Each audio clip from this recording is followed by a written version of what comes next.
Alrighty. Mhm. And Oh, sorry, DMV I meant. all right. Says we are All live. right, insert And our call open. There you go. Yeah, I see you. yep, time to put it I out there see. for all the fine And folks. what's today's T-shirt? That's the Regal Twins. They're a team that started out in the Kansas City and St. Louis area, and now they're at the LA New Japan Dojo. So yeah, Actually, no relation to William. no. Completely different Okay, good. spelling of Regal, but yeah. Put this out on the Facebook and Cool. the Twitter. I'm telling our amazing P Dub F about us. I got my Alrighty. Brody shirt on because the rest of my favorite AEW shirts were in the laundry.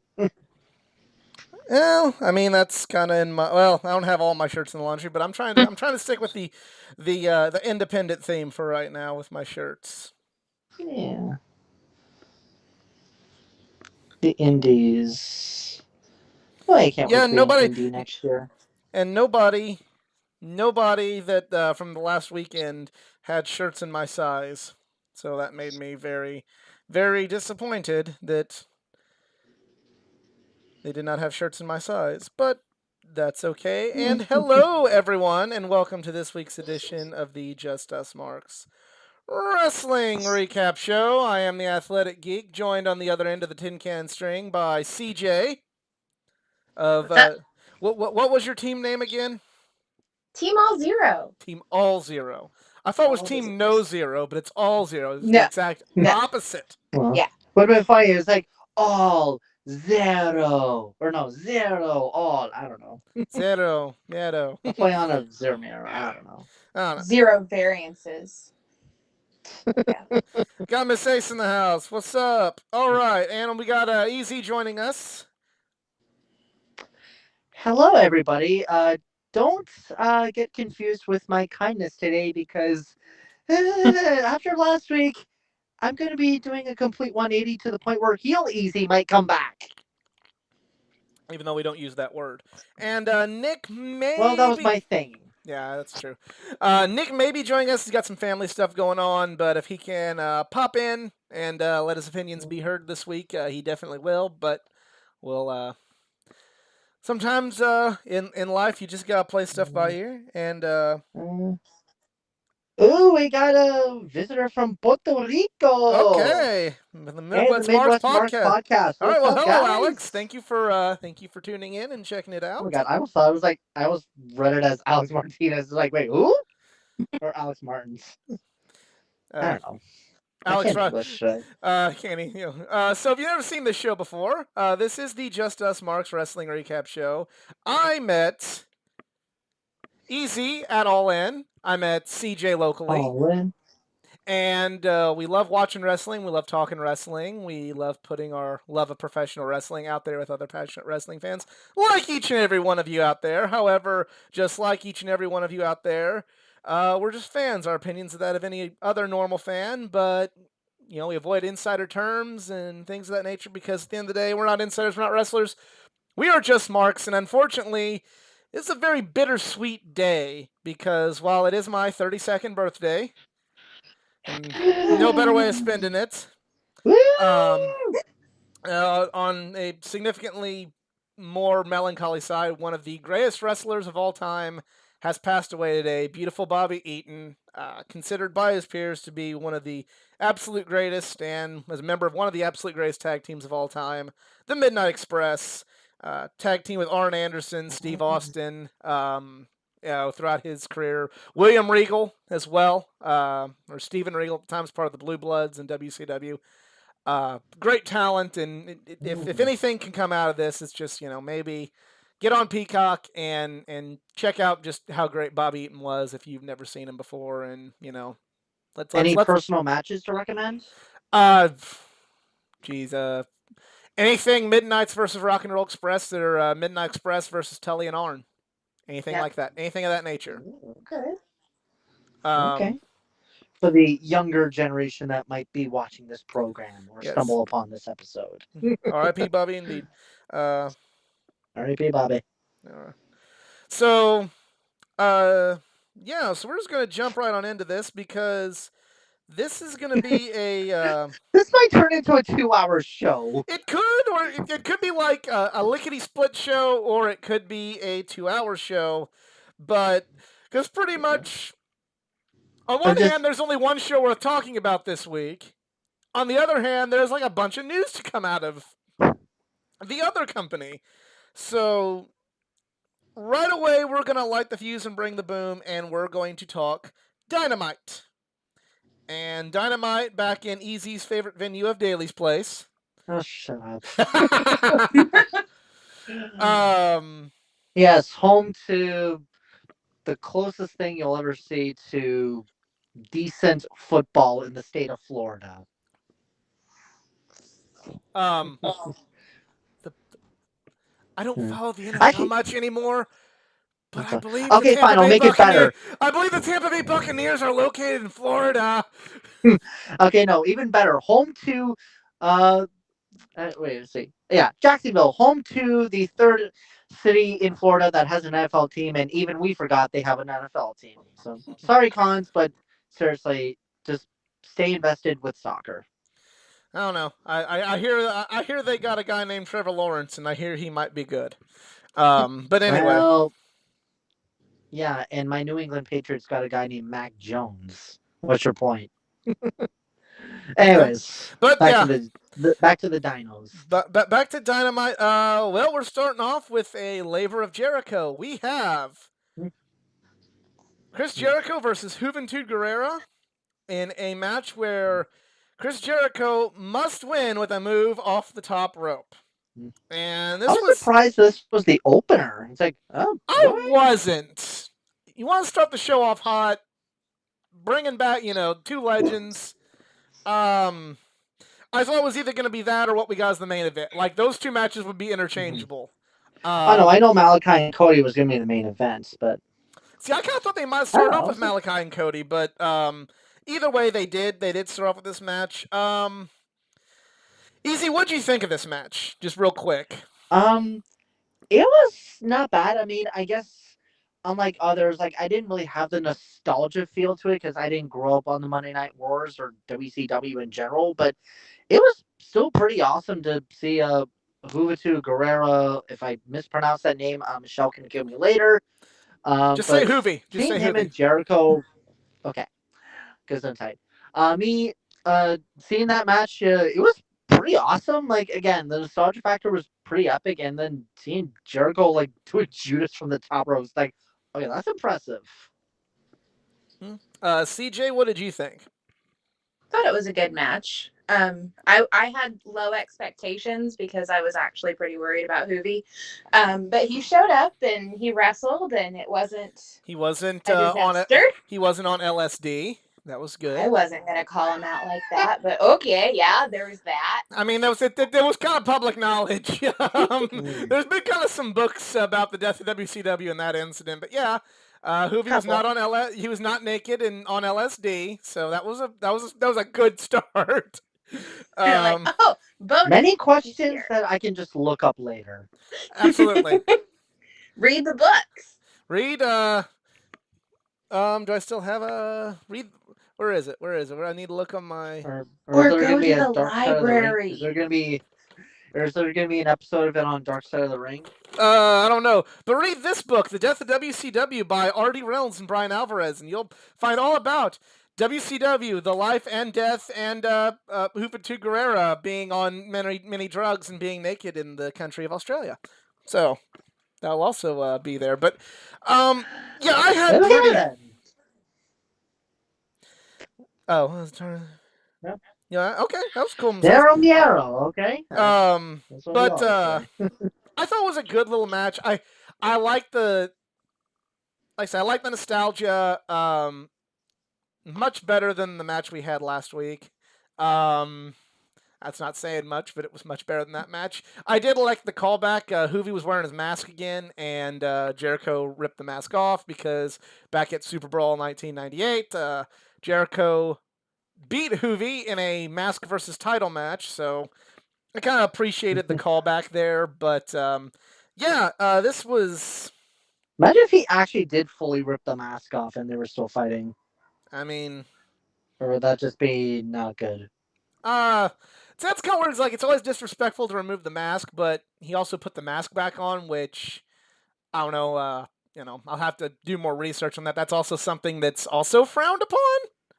I mean, like Ray got away with it because he went from being Rey Mysterio Jr. when he got unmasked being Rey Mysterio again.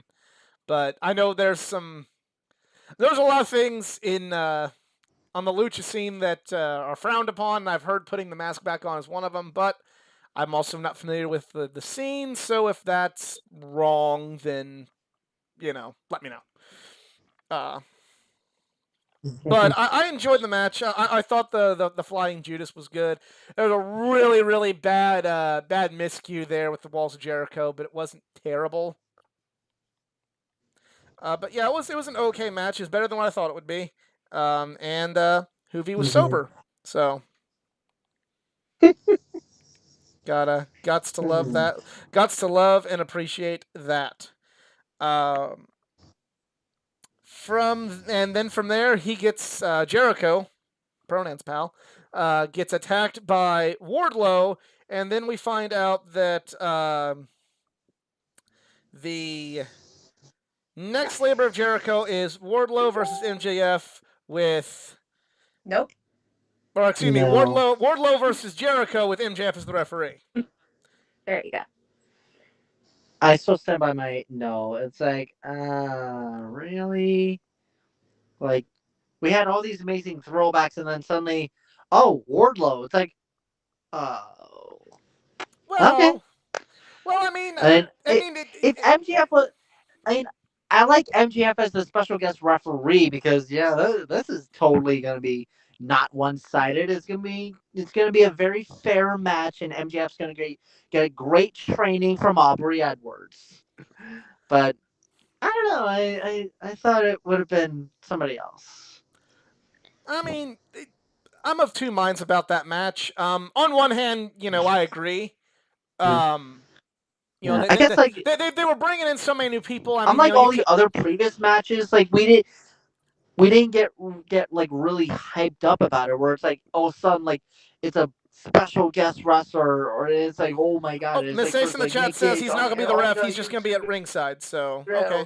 And I was like Wardlow. It's like oh. I kind of had a similar reaction. We had all that. The Shawn Spears match, stuff. like that was awesome. The new stuff was all there, and the throwback. Even though I don't like Nick Gage, it's still like okay, hey, that's a shock. That's something. But Wardlow's a little bit more expected. You know what I mean?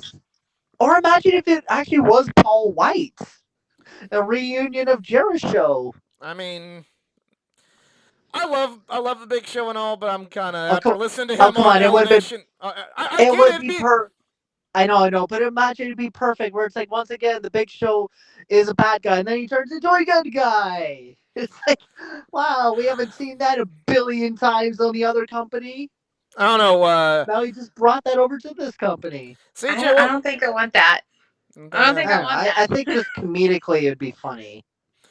Yeah. Or just MJF gets so pissed off that White's not doing his job, and then suddenly, bow, a sucker punch to MJF. Real referee comes out once, or no, White just like forfeits the match. Jericho wins. I don't know. What do you think about Wardlow, CJ? Well, I looked it up, and it looks like MJF is actually the ref for this match. Okay. He's the special guest referee. Okay. So they need to make things a little bit more clear next time throughout everything. Yeah, and that's why I pulled it up.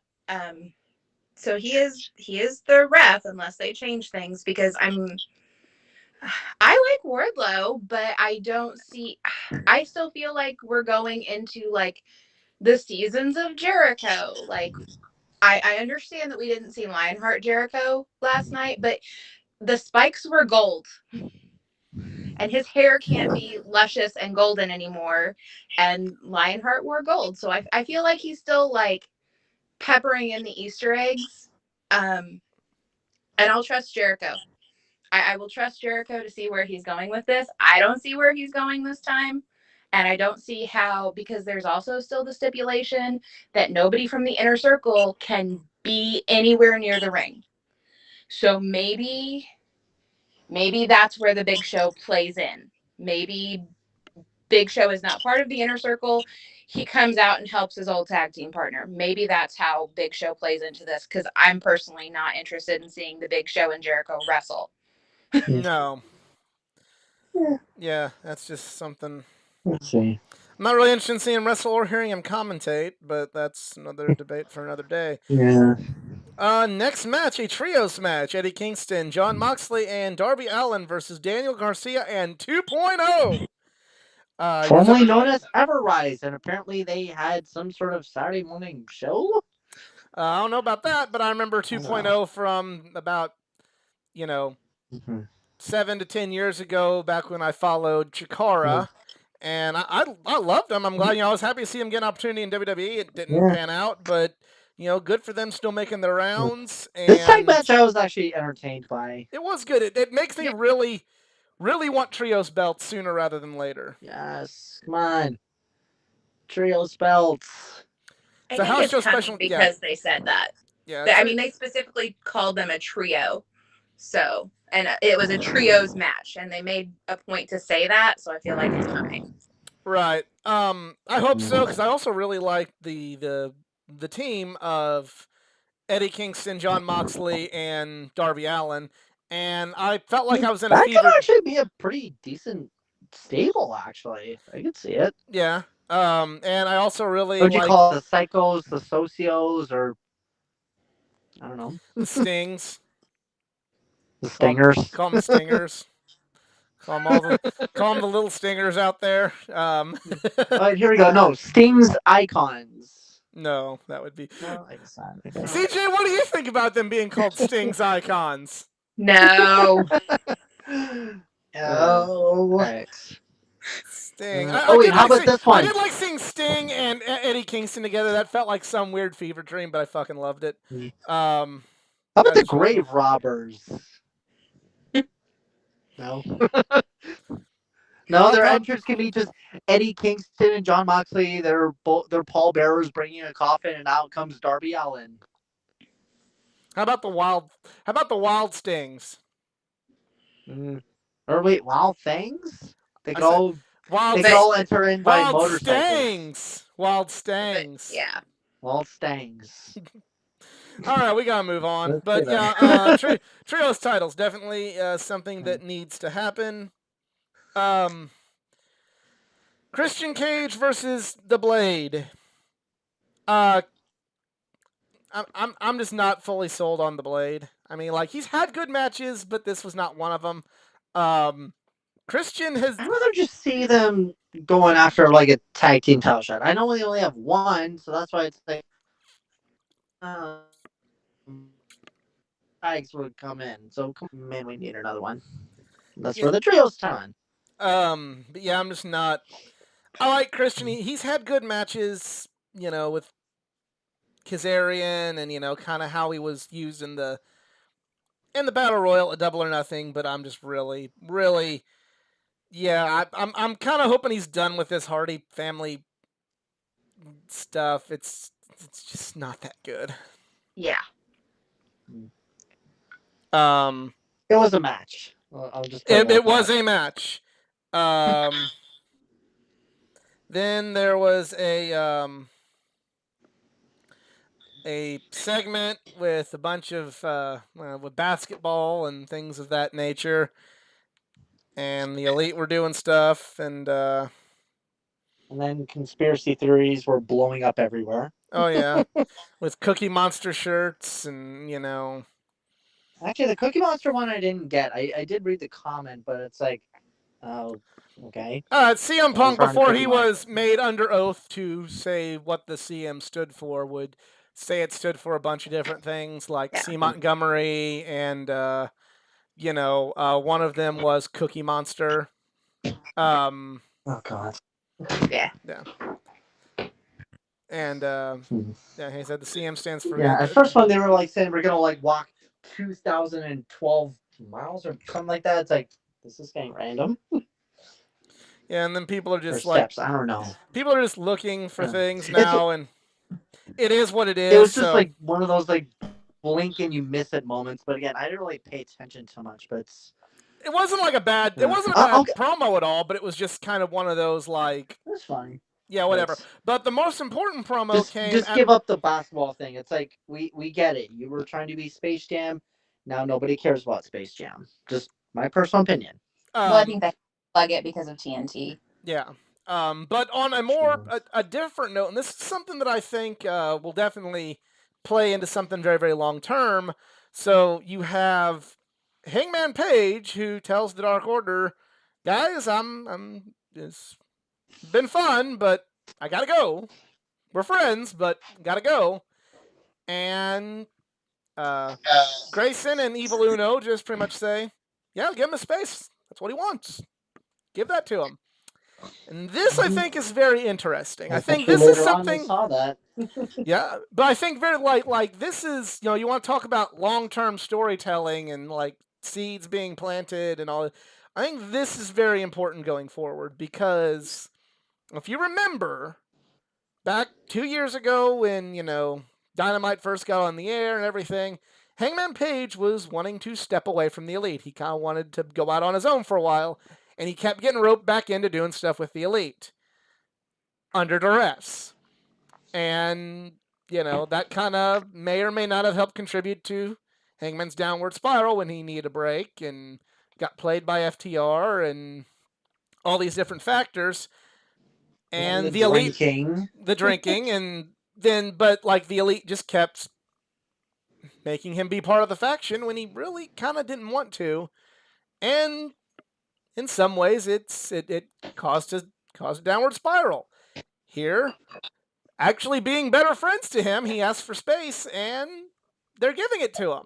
And they straight up gave it to him a little bit later on in the show when he got beat down by the rest of the Elite. We're kind of jumping ahead of the actual show format, but I feel like that's one of those things, like nobody's talking about that segment and no one's talking about that happening except for what's on the surface. I feel like there's so much more of a deeper meaning to that segment than what everybody's kind of talking about, that it's going to be very important in the next few months with Hangman Page's journey.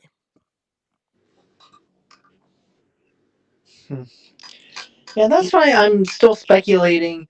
We're not going to get our dream match with Hangman and Omega until Full Gear. I'm not just saying that because we're going to be going to there. I'm just saying you want to go for long-term storytelling. That match is going to happen at Full Gear.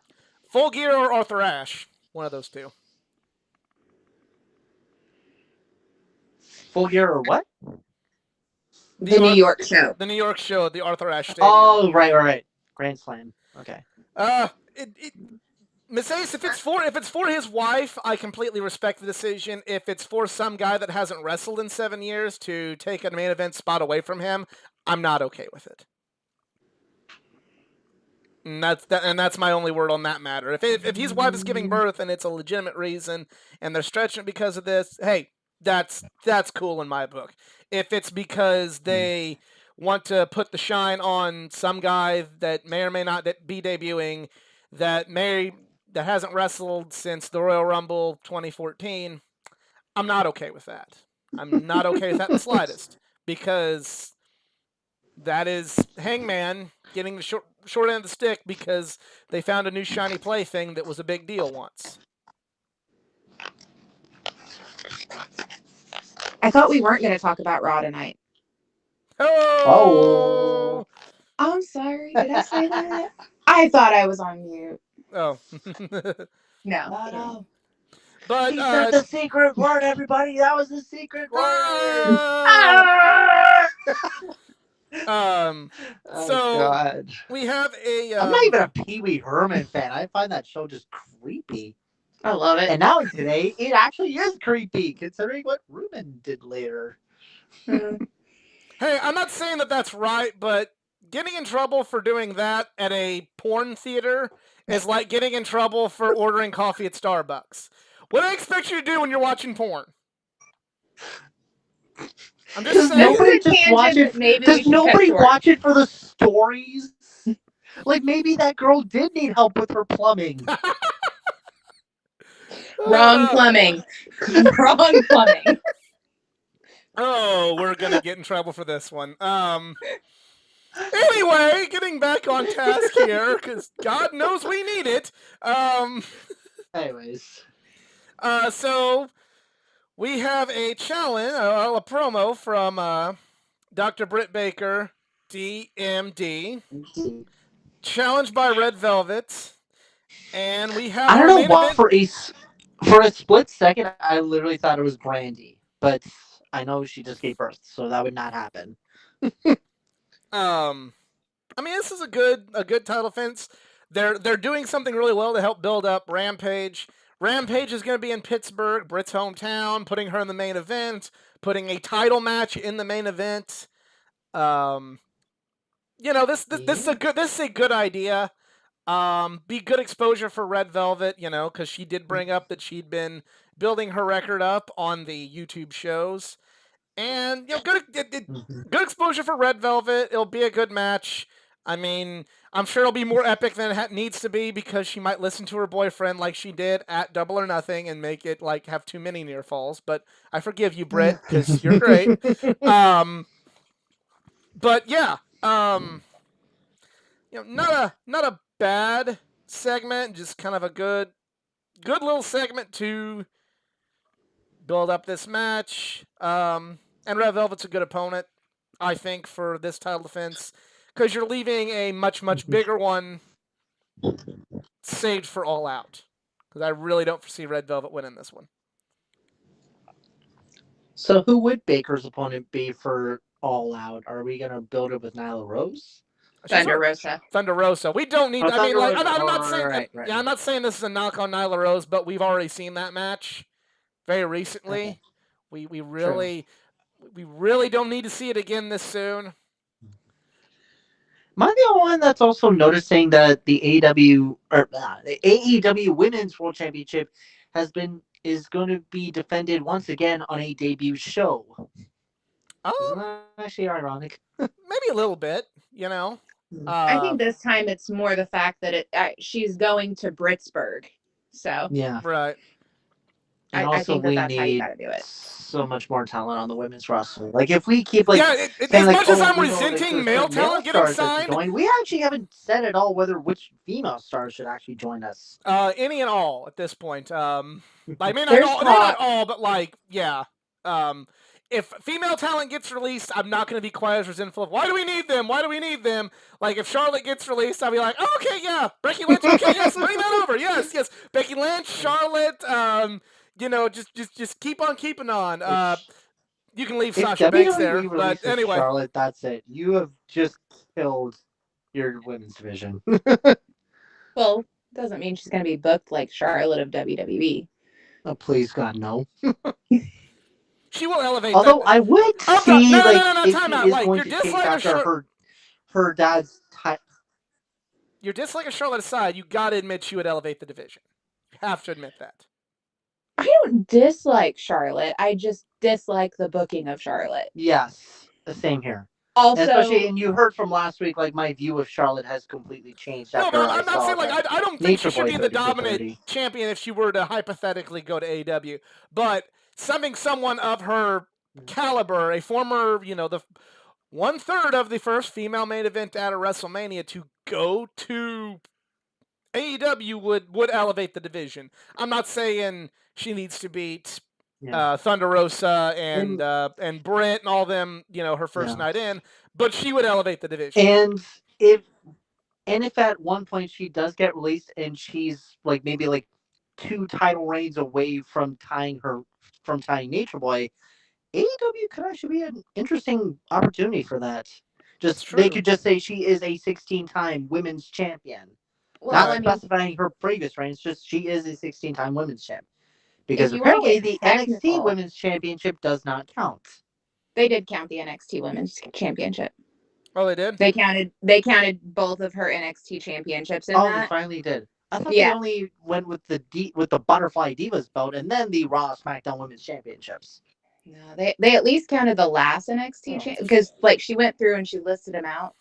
But if you want to get technical about it, Ric Flair's 16 title wins were obviously not all WWE, and most of them were actually in the NWA. Yeah. And they still list him as a 16-time world champion. They don't specify the brands. They just say he's been a world championship. Right. Which He's been a it's world been way champion. more than 16 Yeah, it's been times. like there was plenty There of was- because back in the day, like they would do things in the NWA, like he'd go to Puerto Rico for 2 weeks, and he'd lose the title on the first night to, like Carlos Colon or one of those, somebody big in that territory, and then the last night before he's supposed to go back to the United States, he'd win the title back from Carlos Colon, and they'd pull that kind of stuff a lot in the NWA. They have somebody lose it on the first night just to kind of make the draw for the tour, and then have Flair or Luthez or whoever the champion was win it on the night, and then last night and take it back to business as usual back in the States. and the back and forth with Dusty. Yeah. Dusty is somebody where it's a whole off topic. Dusty never really had a good title reign. His chase was good, but his title reign sucked, and I hope that's not the case with Hangman. But the money's in the chase, baby. Money's in the chase, baby, if you will. On some stuff in there. Backlund did the same thing. Yeah, Backlund. We do got one rumor of former. We do got one rumor former Ruby Riott might join us. That's true. I'm down for that. Please. Yep. I'm in. You want to that. sour my Really perception? so Okay, cold. well, It's like- Okay, but yes, please. Okay, well, Patrick, why does that sour your perception of AEW, Adam Cole and Charlotte? Just let us know in the comments. Yeah, Backlund did the same thing, because back at the time when Vince's father ran it, they had working relationship with New Japan, and he would take the title of Japan, lose it to Antonio Inoki the first night, and then before he goes back, beat Antonio Inoki. But they don't recognize the Antonio Inoki reign, as did the NWA not recognizing Carlos Colon's reigns. But anyway, back on subject, we now get to the aforementioned beatdown of Hangman Page from the Elite, and the Dark Order tried to intervene, and out of respect to his wishes, Stu Grayson, Evil Uno, called him off.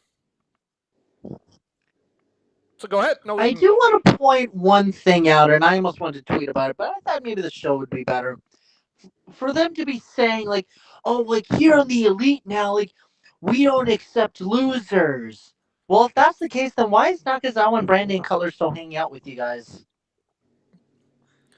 I guess because they're lackeys. Yeah, they're young boys. Again, just a jab on, like, all, like, the losing streaks that they both had at one point. Is Brandon Cutler still the BTE champion? I haven't watched it, but he was for like a minute. I haven't seen them at all talk about the BTE championship. I haven't seen it in a while, but Sammy won it and took it to his vlog, and then they decided they wanted it back, so they sent Brandon, and he won it and brought it back, and then I have not watched it since.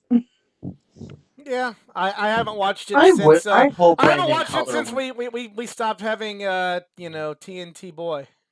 TNT Boy John. Well, TNT Boy John is now banned from the Elite channel, so it's also a reason why I'm not watching it. Miss A says I think Marco has it. Marco Stunt. Okay. Okay. But can Brandon Cutler just win a championship at some point, please, next year? No, absolutely. I do not want that. The titles in AEW have been perfected. Why? And I like Brandon Cutler. I like him as a person. I've seen his work in BWG. He's not bad. But he is, for all intents, I'm gonna break my rule. I'm gonna break my own rule here. He is a jobber. Why should a jobber be a champion whenever every belt has respect in AEW? Every one of them. The only belt I would accept Brandon Cutler winning is like maybe if they do trios and it's the Bucks and Brandon Cutler. Get a trios title run. That's it. Like, he should be nowhere near... The TNT title has been used better than the WWE title. So, should Brandon Cutler be WWE champion? No. Yeah. So actually, okay, so I just kind of want to rephrase this. I think it would have been funny if Adam Page had told that to Kenny. It's like, You say losers aren't allowed in the elite.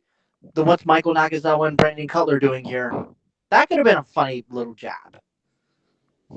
Right. Patrick brings up a good point. Like, the villains are hypocrites, like when JBL will talk about how much he hates bullies. So we got to move on. But still, the beatdown was a good segment. You know, this is another one of those, like, this is...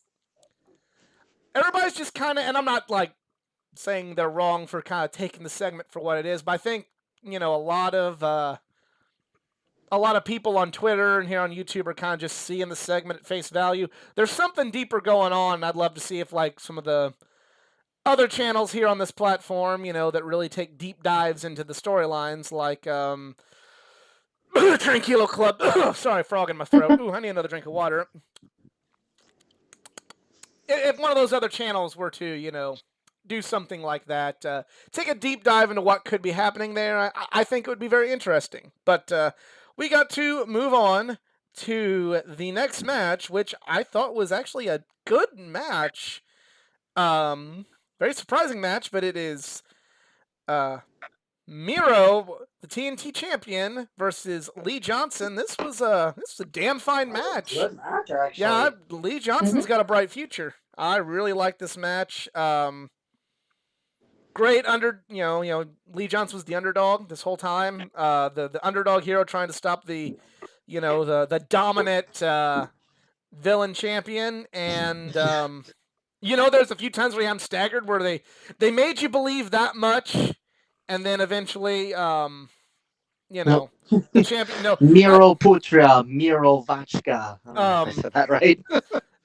The match this reminded me of, there was a back, before NXT was what it was a reality show, and Daniel Bryan was on it, and sometimes they'd use the rookies from NXT with their pros on the main show.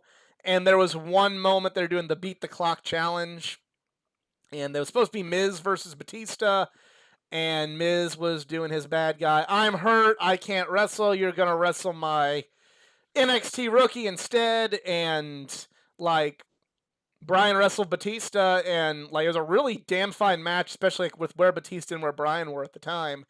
And you didn't honestly expect Bryan to win, but there are like those few close calls where you're like, oh my god. And that's what this match very much reminded me of, was kind of like the young Daniel Bryan versus Batista. Lee Johnson's and then gonna their paths would meet again for WrestleMania 30. Absolutely, which is why I'm hoping maybe down the road we can. Maybe down the road you can get some more out of this match, but definitely. Definitely keep your eye on Lee Johnson after this one. Really, really dug the match. What did everybody else think? I liked it. Not a bad match. I was surprised. I was really expecting this was gonna be a squash match because it's Miro, for God's sake. He's gonna destroy everybody. But yeah, I liked it. It was a great match. Yeah, it surprised me. I really thought it would be done in like 30 seconds, and there was back and forth, and I feel like it helped Miro out too. Yeah. And yeah, it's just a great match. So but who would be Miro's next challenger though? Like who would you say that'd be a good rivalry? I honestly don't know. I mean, I would say. It sounds like Dustin looked like he wanted to get involved, but it's like. I don't know about. I mean, like it might be a good filler match, but I don't know. I was thinking maybe somebody from the Dark Order, but I really don't know how you could put the pieces of that together by All Out time. Darby's kind of doing his own thing. I was gonna say Darby. I don't know. Yeah, he's kind of doing his own thing. Maybe Moxley. We haven't seen Sammy in a while. We haven't seen Sammy Guevara in a while, so he would be a good one. Actually, why not? Euro Sammy, I dig it. I can see that'd be a good one for All Out potential. But the next match was it was a good little match. It was Layla Hirsch versus the Bunny. Before this match, Christian basically let it known that he is now the #1 contender of the AEW title. So whether or not we get that match at All Out or before All Out remains to be seen, but I could see that being, especially if the rumor and innuendo about somebody coming back is true, them making that match the main event and putting Christian versus Kenny in the semi-main spot. But back to the task at hand. We got Bunny versus legit Layla Hirsch. The winner of this match will challenge for the NWA World Women's Championship at NWA Empower, which CJ and I will be attending. Yes. Have Hooray. fun. And the right person won, because no offense to the Bunny, Layla Hirsch is on a level above her, and I say that with all due respect. But Yeah. she's not on somebody And else's then the moment I level. saw the height difference, it's like, oh my Yeah, sweet Jesus. so somebody was in the crowd, and I'm going to let somebody else talk about that. Camille was in the crowd.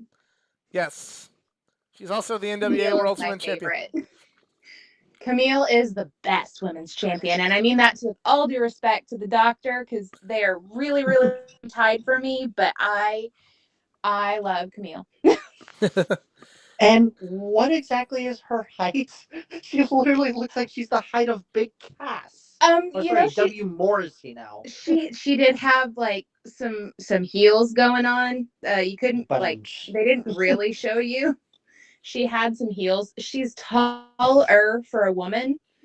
Camille, her Instagram and everything else. Her name is Camille Brickhouse, and it's an apt name because she is a brick house. She played men's sports in school and college, high school, because they kicked her off the women's team. She was too good, and that's probably not, too tall. I mean, she's tall-ish woman, but she's not. It's not like you guys standing next to the Big Show kind of. It might look like that if she stood next to me, because I have short little legs. But Layla Hirsch is probably about my height, maybe an inch shorter than me. I'm 5'5", and that's pretty average-ish, but I'm on the shorter my side. My girlfriend is 5'6". Yeah. But I still call her a shorty. Yeah, we're on the short side of average here, but Camille is definitely on the tall side of average. I wouldn't call it short, just say fun size. Just like what Marco Stunt is. I think I'm taller than Marco Stunt. Just to go by this picture here, this is when I met Camille last year. She's got, I look like I might have maybe about, I don't know if she's hunched over or not, but I'm like maybe an inch taller than her. So I'm 6 foot. So she's probably 5'11", but you know, she also might be hunching over just a little bit, so who knows? But yeah. Isn't she the best? She made you feel good. You're taller than Camille. She's just the best.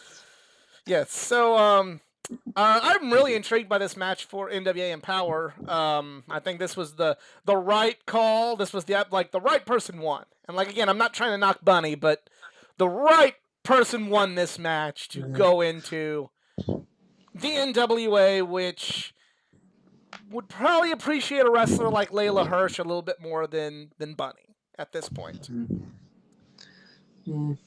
So yeah. Unfortunately, I'm not really getting like the Allie Bunny vibes that I used to get, especially when I used to like when she and Rosemary teamed up on Impact before quote unquote killing her off. But again, I'm still hoping for the day they reunite, please. So finally, we come to the main event, the debut of Malachi Black versus Cody Rhodes, and Cody Rhodes got the shit beat out of him. And Cody Rhodes acted like he was going to retire, and he got the shit beat out of him again.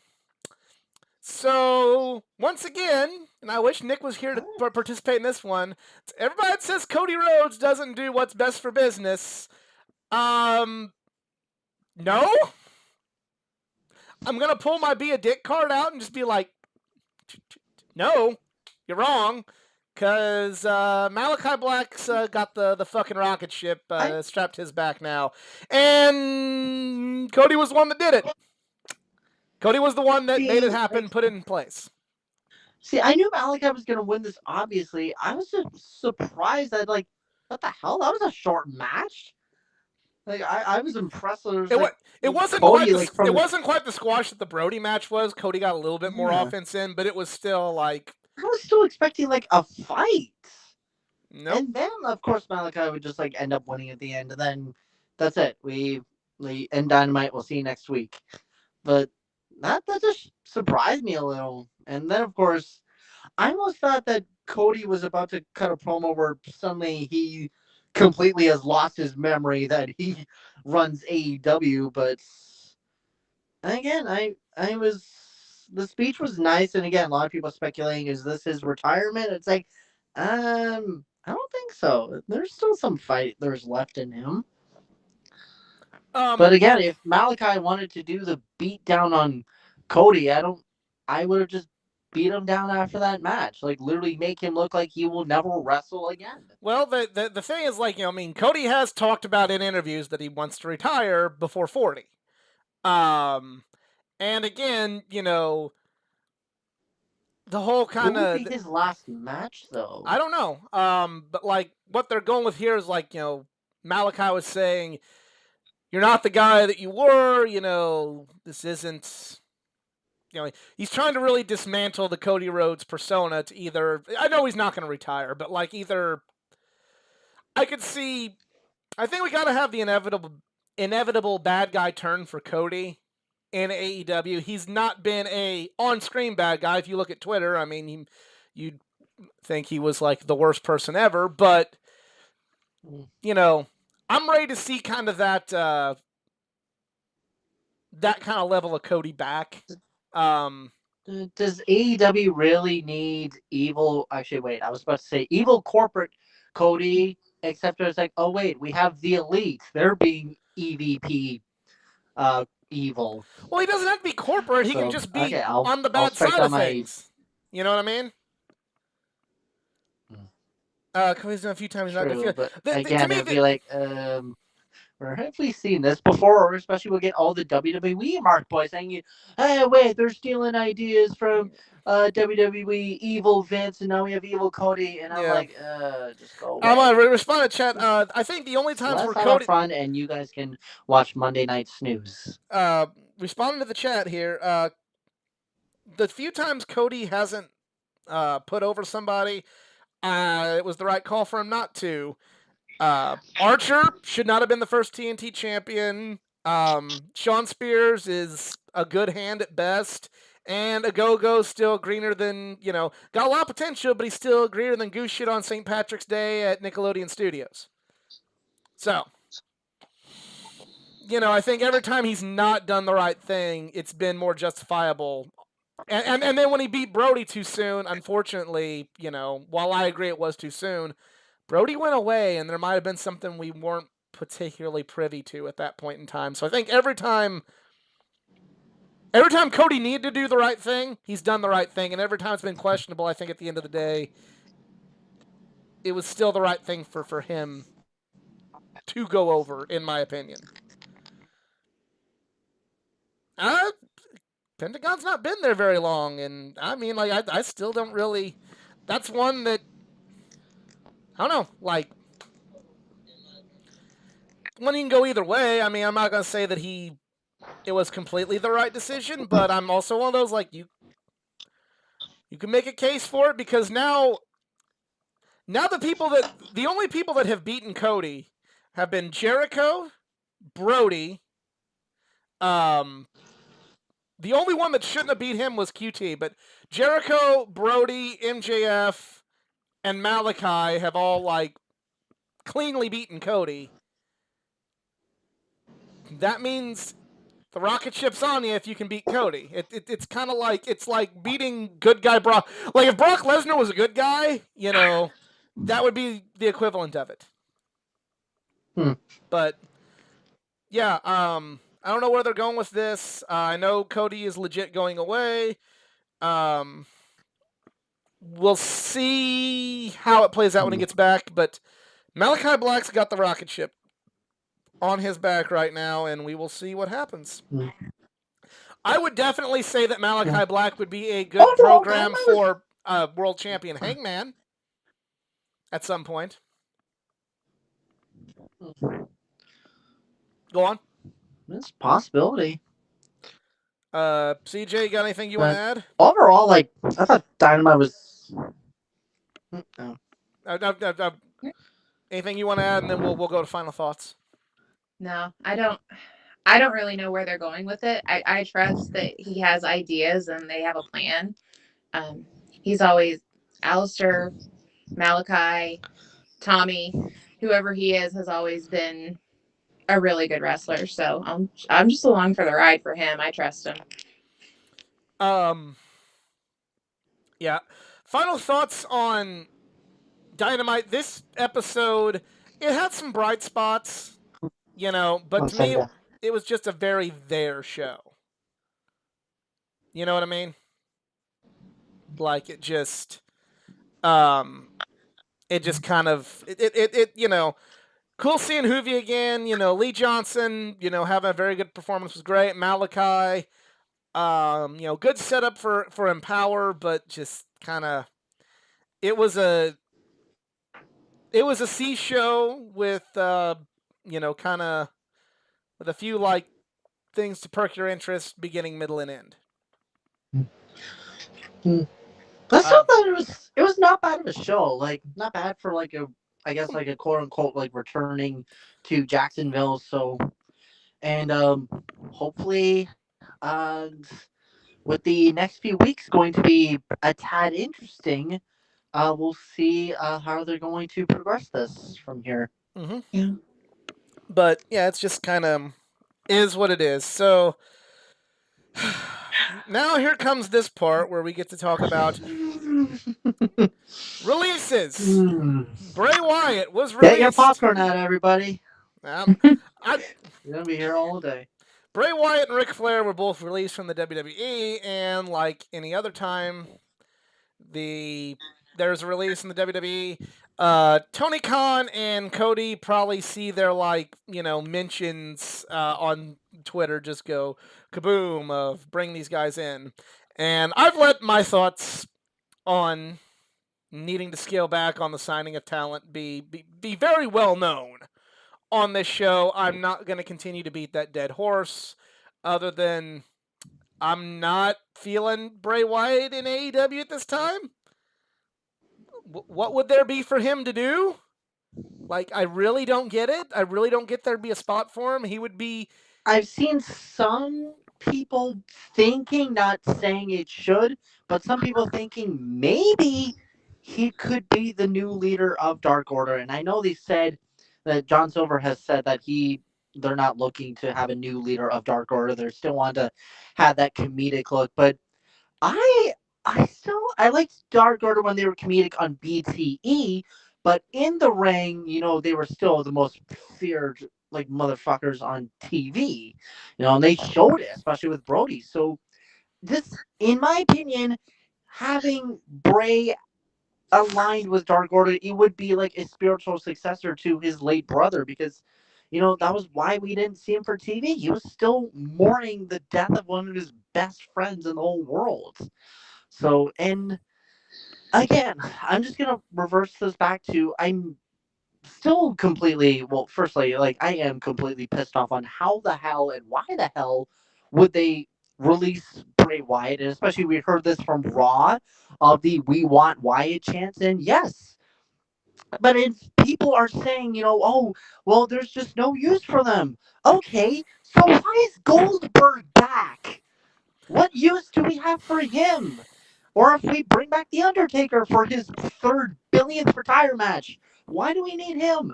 You have all these talent that you got, and you're not utilizing them, and then you're saying, oh, he's AEW bound. I could care less whether they're AEW bound. I just want to know, are you actually going to use them? And there's still a lot of unsolved questions between Bray Wyatt and Alexa Bliss, which I believe it would have been probably the best intergender rivalry we would have had.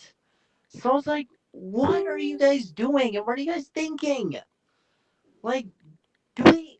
I know it's an obvious answer of no, but do they care at all about anybody? If you have no use for them, well, find something. If you want them to stay away from AEW, and especially if you're telling us AEW is not competition, well, you are releasing some of your fan favorite superstars, and immediately everyone's going to be screaming AEW or such and such is all elite.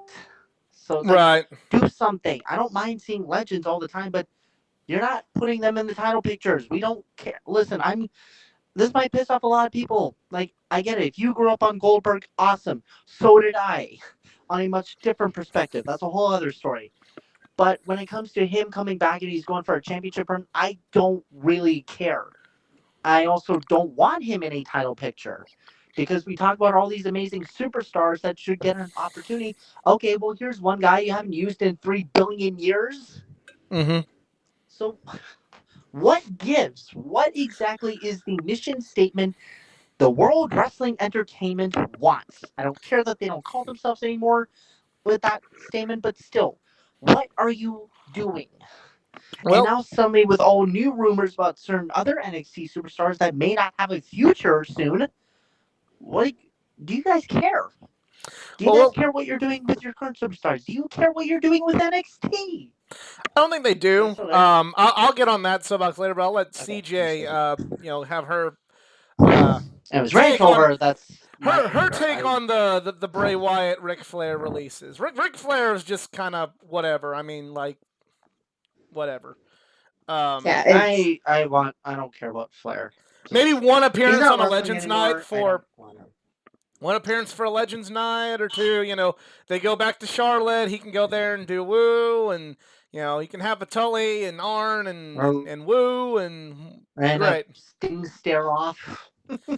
But as far as Bray, CJ, well, what do you have to say about that? I feel bad for the guy because I think he's had a really tough year. I really enjoyed Bray Wyatt. Bray Wyatt, The Fiend, everything past Husky Harris. I enjoyed a lot. Um, they don't care. WWE doesn't care. Vince doesn't get it. He, it's pretty well known that Vince hasn't like watched another form of entertainment other than the what is it 5 hours of wrestling he produces. I'm not counting NXT in that because it's also well known that Vince does not watch NXT, i.e., see him bringing up Tony Storm and Karrion Kross and several others to wrestle dark matches on SmackDown so he could see how they do. If you watch NXT, you know how they do. If you watched anything else, you know what Killer Kross was. It's not that now, but that's a tangent. I think that everybody gets so excited and they're like, "Oh, Bray Wyatt to WWE or Bray Wyatt to AEW." Bray Wyatt it's like back to the old 90s where um you know, Scott Hall and Kevin Nash left and then we had fake Diesel. That character is the property of WWE and we won't see Bray Wyatt and we won't see the Fiend. No. And honestly, I think that Wyndham Rotunda won't appear as that same character. And I hope for his sake and his mental health that he doesn't show up as the leader of the Dark Order.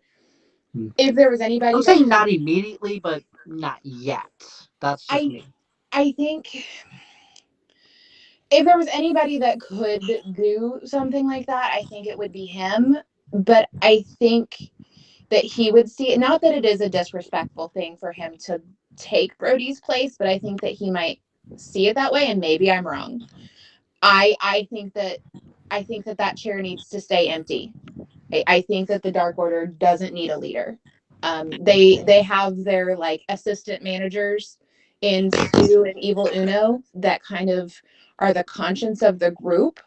But the cult had their leader and their leader is gone, and I think that leaving that spot open is a very good reminder to them and to all of us that nobody can fill his shoes.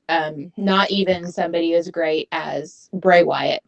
And I think for him creatively, he's going to want to try something new. Like, I mean, we see a different incarnation of Aleister Black, kind of. I think we'll see that character grow into something really different. And I think that's going to be the same thing for like a Bray Wyatt character. It might be completely and totally like 180 different. I don't know that AEW has a spot for him right now, though. Yeah. I think maybe New Japan. I was getting ready to say, I think he could really work a good. I'd like to see him work like that old Puro heavyweight style. Yeah. I think he would Now, really fit in very well in New Japan. He would Um, fit well in Impact as well, and that would be a closer to home thing for him because he does have two small children, and he's very involved as a father. I'm pretty Now, sure. also keep in mind his no compete clause expire on Halloween weekend. Yes. So, I didn't want to say, but like my dream fantasy, I would love to see him show up at Full Gear as a surprise for something, or hell, even if they do a battle royale and he's like the Joker or something, or I forget what the term is, but yeah, if he draws the Joker card and like he shows up there, like that would honestly be insane. And again, he could just do like his whole like tribute to Brody and just like the spider crawl or whatever the hell he does, the crab walk or something. That still creeps me out to this day. Um, again, I think it's also they underutilized him so much because they marketed him as the new face of fear. That literally could have been his entire career with that with that name alone. And right. at first, like I was not behind the Wyatt family. I thought, great, do we really need a cult like group in WWE? Like we already have Oh, I that. It's love called the the yeah. Authority. But Loved it. still, I love the Wyatt family. I did love his theme music, which that I'm going to miss so much.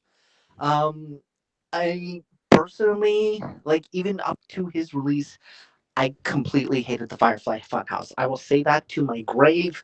I cannot stand the Firefly Funhouse. That was my I favorite believe that was incarnation. a no Loved matter it. even Yeah, if it was a different reincarnation or whatever that crap was, I thought that was literally stupid idea from bad creative. That was just my personal opinion. The Fiend, that's a whole other story. That was awesome.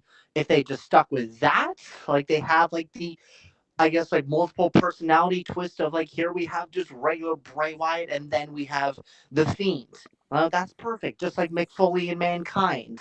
right. So Um, need I to we got some stuff in the chat here. We probably need to acknowledge. I was We doing some stuff here. People get And Patrick put in there. People get punished for being too over. It's like, well, no, yeah, that's exactly what Yeah. happens. Masace, born and raised Chicago. Chicago looked effing bored on Raw. The only good pop was from Mustafa Ali. He's another hometown hero. They booked him to lose because they don't know okay, how not why to. would you punish people for getting too over? Isn't that exactly what you want? You want your a popular superstar to really stand out. Why would you want to Because So punish they can't them? control it because they aren't yeah. controlling it. Well, So welcome to the world of professional wrestling, WWE. You well, can't control the minds They're of not a people. wrestling time company. out. Yeah, they're not. He's not a wrestling company. It's an entertainment Okay, company. sports entertainment. Oh, I he's forgot. diving off of the sports entertainment part entirely. Nick Khan says we are an entertainment company. We're content creators. Yes, they You might as well wrestling is a throw in. bad word. You might as well throw in some elephants and tigers and call yourselves the Ringling Brothers Don't give 2.0. them ideas. Yeah. It's too late. They're probably listening to this. You're going to chat. see Almost wrestle like a gorilla next week on Gorilla Raw. Monsoon? The No, a reincarnation? gorilla. I wish Gorilla If Monsoon we could come see back. if a gorilla shows up on WWE by the end of this year, I'll drink bubbly. We'll put it that way. We get two bubblies maybe potentially here in the future, but Don't push um, it. okay, and kind of say SummerSlam. And then Yeah, that's also, true. we're now seeing exactly what WWE thinks of NXT. Well, so you know, it's like- okay, we kind of touched on this a little bit in our private group chat. But you know, the rumor and innuendo states that Adam Cole's contract will be up, and his girlfriend is in AEW. It seems very likely Adam Cole will be going to AEW. Again, you've heard. I think they need to and scale the fuck back.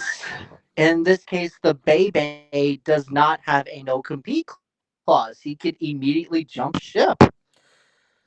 But Which again, that's another screw up on WWE because the Bebe again, we know it's Adam Cole Bebe, but again, it's like he was your face of NXT, and this is what you're gonna do.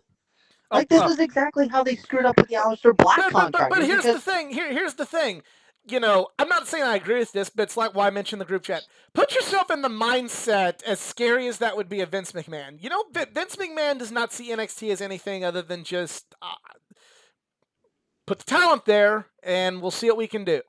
He sees nothing in NXT. So while to us and to most wrestling fans that don't just buy into everything WWE does like a cult, like some other people that I know. All right. Well, here's my Vince next question. hang on. Vince Okay, McMahon okay. sees Adam Cole as a nothing. He sees Adam Cole as a 5'8" small guy that was supposed to help win a ratings war against the guy who owns the Jacksonville Jaguars getting into the wrestling business and who failed.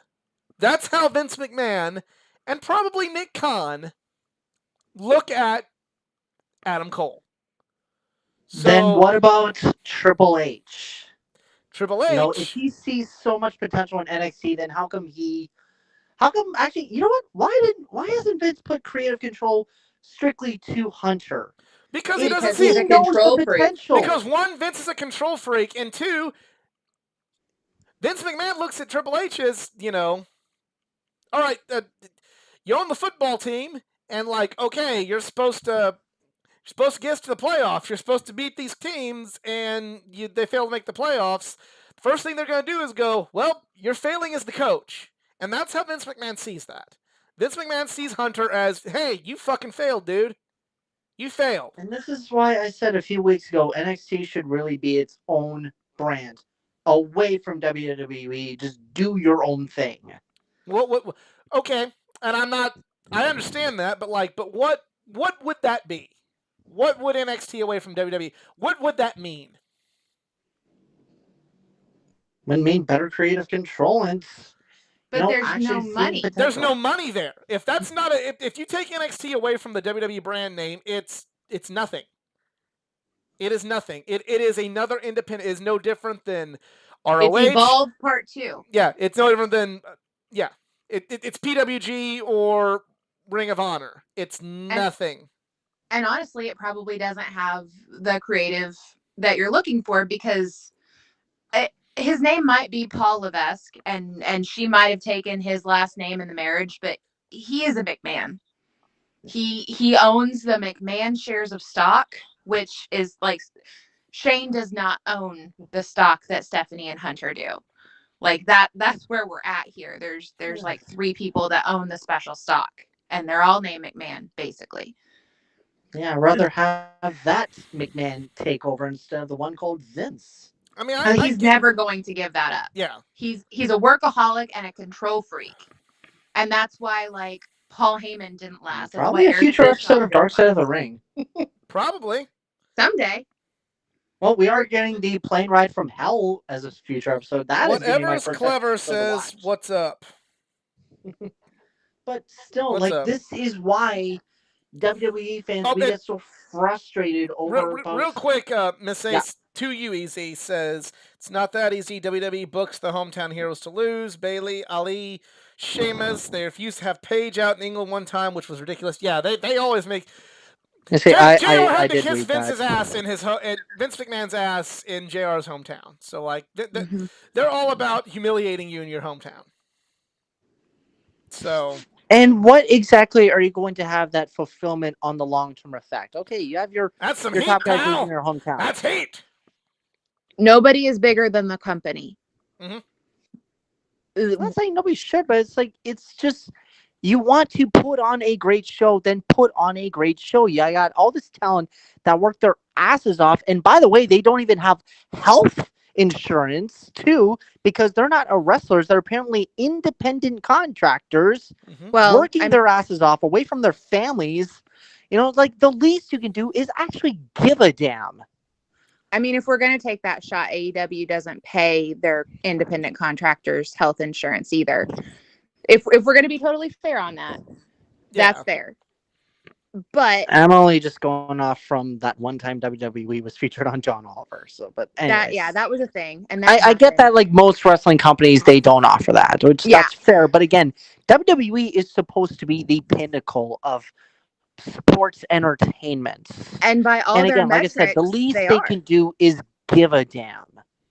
Give a damn to your employees, the ones who are actually running the show, making your money. I Because agree. as they pointed out so many times in their shows, without you guys, we would have nothing. Then actually prove it. But I mean, I'm not saying you're wrong, but by all their metrics, they're a very successful company. They have 2 point whatever million views on Raw each week. They have a little bit higher on SmackDown. NXT has 500,000, and so that's the number that Vince is looking at to say that ain't shit. They're making record profits. another reason for all these releases is, hey, Braun Strowman had a big contract. I'm sure they're paying Ric Flair pretty well. They're paying Bray Wyatt pretty well. They can cut all these, release all these people, and then whenever they can go, see, look at our profits. Don't you want to advertise with It us? looks We have more really profits. good. Yeah. Yeah.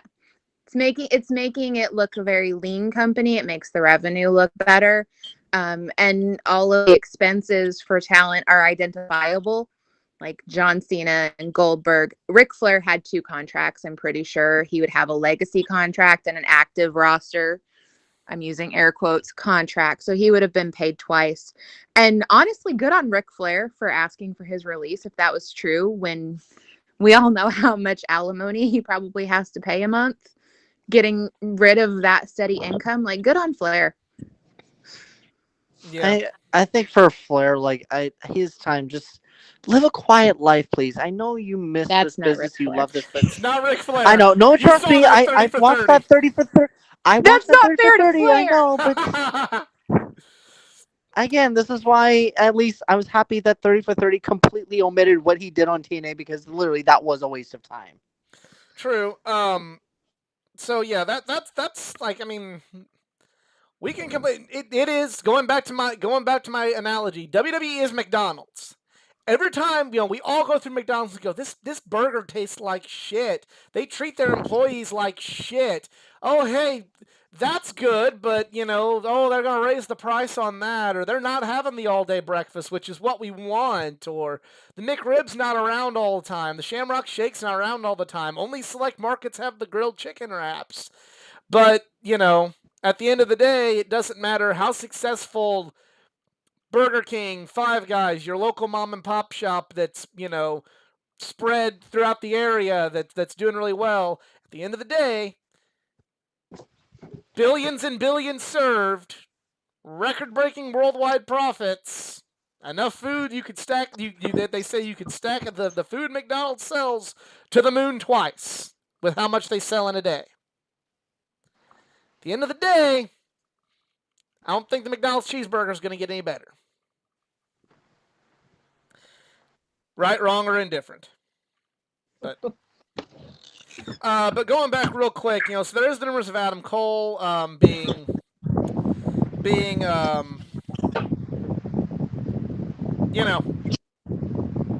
starting, getting released. What would his role be in AEW? Like, really, what would you have for Adam Cole in AEW? What about this? Cole, and just, again, long-term booking here. Britt Baker is your women's champion. Adam Cole, baby, is your TNT champion.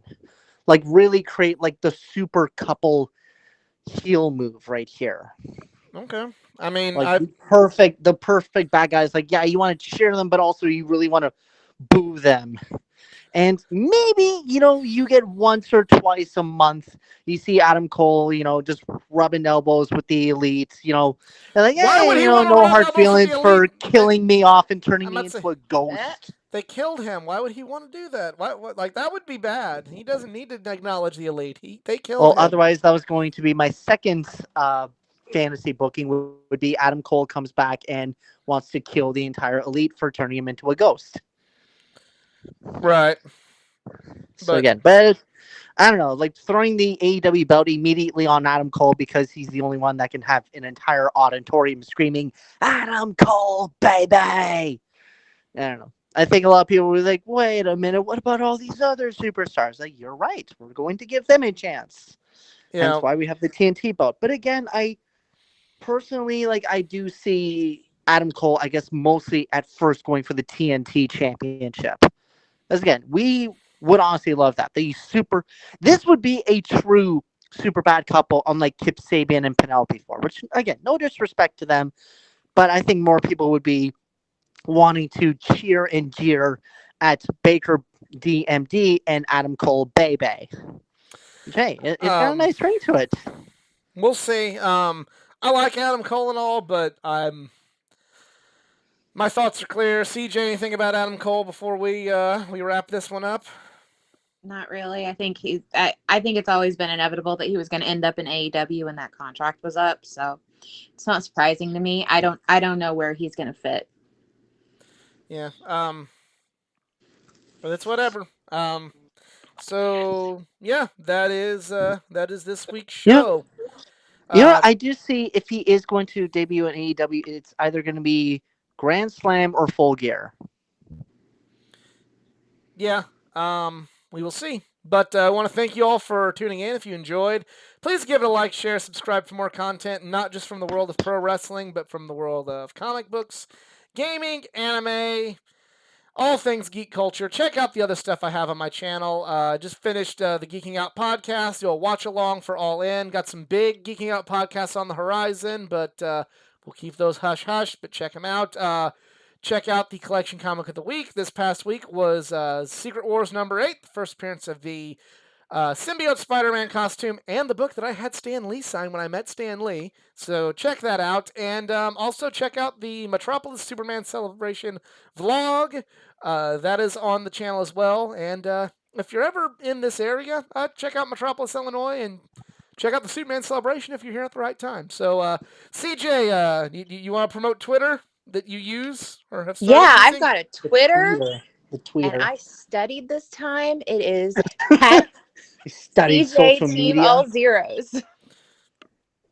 What she said. And That's I know, what I said. and Bunny bread. and Easy social media. Yes, guys, follow me on Twitter at Eric Zarnes if you want to chat sports, wrestling, just anything in general. My Twitters are always open for you guys. And a couple of shout outs here. Shout out to the Podcast Wrestling Federation, all the indie podcasters that are part of that amazing group chat on Twitter. You guys are amazing. And also, just this is my one and only time I'm ever going to talk about the Tokyo Olympics, but this is going to be coming up very soon. A special good luck to the Canadian women's soccer team. They are in the gold medal final against Sweden. And yeah, also sucks to be the U.S. right now because you got a bronze, baby. The only downside is it's soccer, and I don't. Again, it's just soccer, and me just being a salty Canadian to my American rivals. Yeah. I'd be upset if I cared about soccer. Right. I would be mad if I cared about soccer, but I don't. So, there is a gigantic following for it. But there is. I'm just not much like CM Punk. There's a gigantic following, and I'm not part of it. And yeah, but I guess. Actually, and then wait. We don't really have to talk about it. What happened on Dark, and it was that controversy. I guess we don't need to talk about it. We don't need to talk about that because it doesn't need any more attention. If it's bad, let's just leave it alone. True. And even I condemn it, and I like those guys. Yep. But I condemn what happened. But for EZ, for CJ, for Nick who couldn't make it, but hopes to be back real soon. We love you, Nick. Love you, Nick. Nick. Nick. Real talk. Nick used to drive by Jedi's house and just like roll down the window and scream, "Jedi! Jedi!" and drive away. So that happened a time or two. I'm not proud of that. But for them, I'm the Athletic Geek. We're just Marks, and we're out. Have a good one. Good night. All right.